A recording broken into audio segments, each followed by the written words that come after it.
सबसे पहले भारतीय वायुसेना को नमन, जिसने पाकिस्तान में घुसकर दुश्मनों को मार गिराया। आज इस मौके पर हम एक ऐसे इंसान की बात करेंगे जो पाकिस्तान में न सिर्फ घुसा, वहां रहा और भारत को अनेकों महत्वपूर्ण जानकारियां दी। ज्यादातर स्पाई एजेंट्स की कहानियां गुमनामी के अंधेरों में कहीं गुम हो जाती है, पर ये कहानी उन गिनी चुनी कहानियों में से एक है जो जाने कैसे बाहर आ गई। आज के एपिसोड में हम बात करेंगे रॉ के एजेंट ब्लैक टाइगर उर्फ रविंद्र कौशिक के बारे में।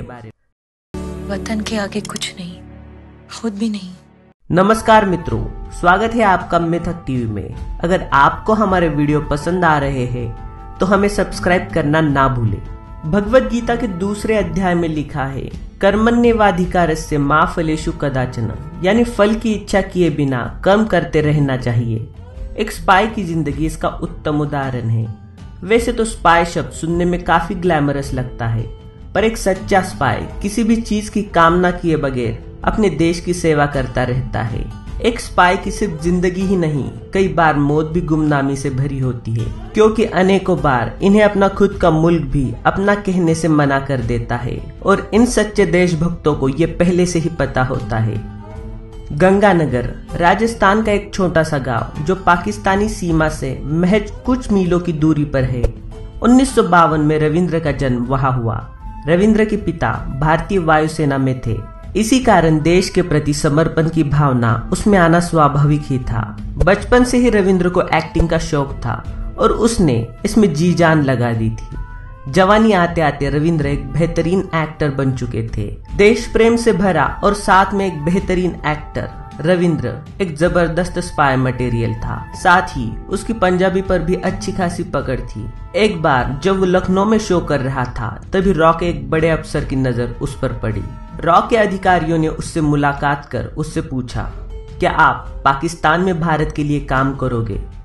रविंद्र ने तुरंत हाँ कर दी।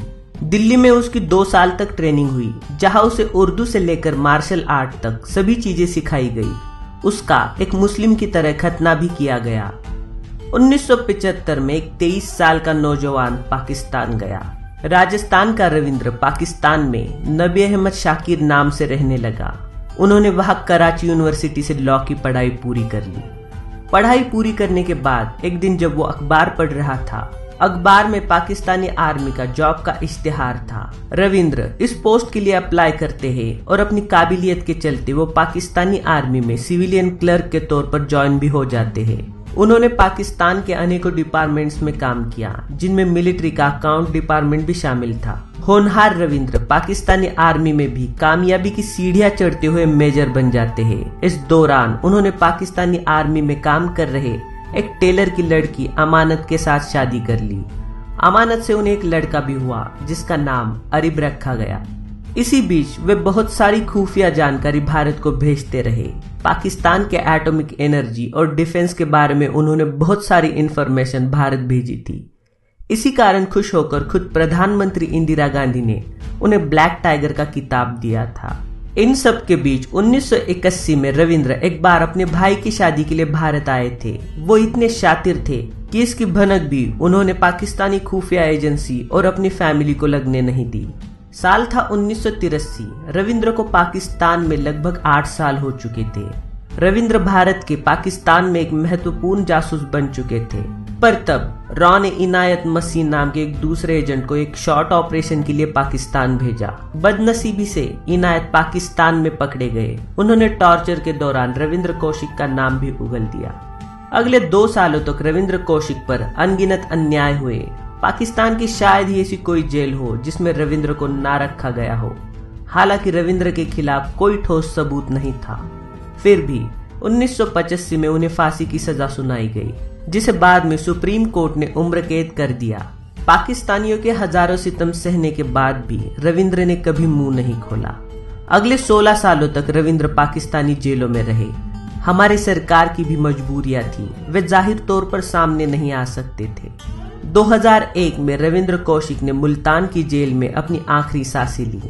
भारत का एक महान वीर जिसने वतन के लिए अपना सब कुछ कुर्बान कर दिया, उसके शव को भी वतन नसीब नहीं हुआ। कोई भी सरकार अपने गुप्तचरों के पकड़े जाने के बाद उन्हें अपना नहीं कहती और उनसे नाता तोड़ देती है। रविंद्र को ये पहले से पता था, फिर भी उसने अपने से ज्यादा अपने वतन को चुना। इस महान देशभक्त को हमारा सलाम। पाकिस्तान में भारत के एक और जासूस थे, मोहनलाल भास्कर। अगर आप इनके बारे में सुनना चाहते हो तो कमेंट में जरूर बताएं और साथ ही सब्सक्राइब करना